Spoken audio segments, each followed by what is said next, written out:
You need from the people making a difference. This is Comcast Newsmakers. Have you been touched by autism? Well, our next guest is here to share his personal story about this mysterious disability. Hello again, and thanks for joining us. You're watching Comcast Newsmakers, and I'm Linda Kurtz. Joining me today is Rob Gilsdorf, and he's the board president at Autism Delaware. And today we're talking about autism and the organization. Thanks for joining us today. It's a pleasure to be here. Why don't we start by talking about the organization and the mission of Autism Delaware? Yeah, our organization has been in existence. We just celebrated our 10th year anniversary, and we're really here to help serve people and families with autism in Delaware. Okay, so talk about the prevalence of autism. It's actually very prevalent. When our organization was formed 10 years ago, the incidence rate was about 1 in 2,500. Today it's 1 in 150 children that are born with autism. So what are some of the theories as to why that number has increased so much? You know, there's a lot of research going on right now, but no definitive answers. But there's a few beliefs that it's partially due to environment and also genetics. Okay. Yes.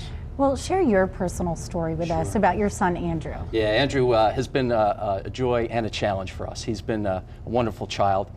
We came to accept that he had autism at about age 6. And got him into the Delaware Autism Program, which has been just fantastic for him. He's now 18, and he's facing different issues around how he's going to live his life after he graduates from school at age 21.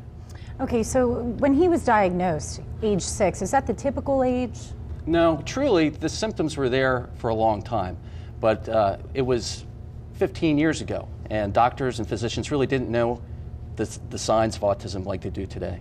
Right, and I understand, I've heard that even diagnosis today takes a really long time. Yes, there's no one test. You just don't go in and take a test and find out you're autistic, but there are several attributes that clearly define autism. Okay, talk to me about those attributes and why they're so challenging.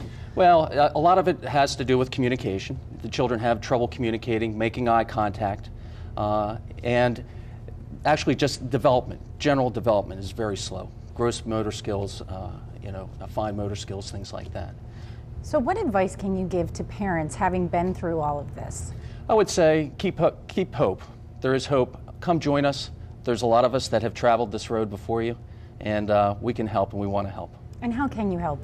Well, we do a lot of different things. We advocate for the autism community in Delaware by passing different laws, or working to pass different laws. We also have programs and provide assistance to families. We have kind of get-togethers and different programs throughout the state, down in Sussex County and Kent County, and here in Newcastle County. And when you talk about providing hope, yes. Is it that you're hopeful that your child is going to be cured, that a cure will be there, or they will improve in some way with treatments? What are parents looking for? Well, it depends on the parent.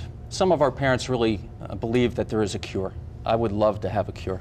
But Judy, my wife, and I, we're focused on making sure that Andrew has as a rewarding and fruitful life as he possibly can by giving him the skills and surrounding him with the supports he needs.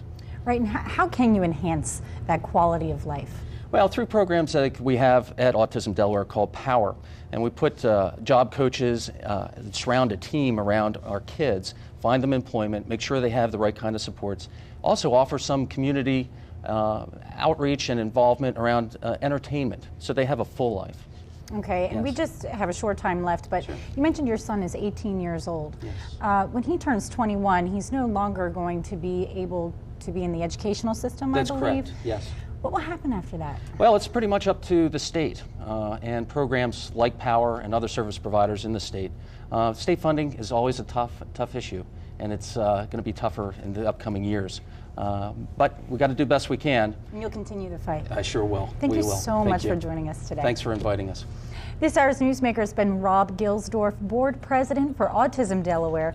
I'm Linda Kurtz for Comcast Newsmakers, seen exclusively on Comcast Cable. Thanks for watching.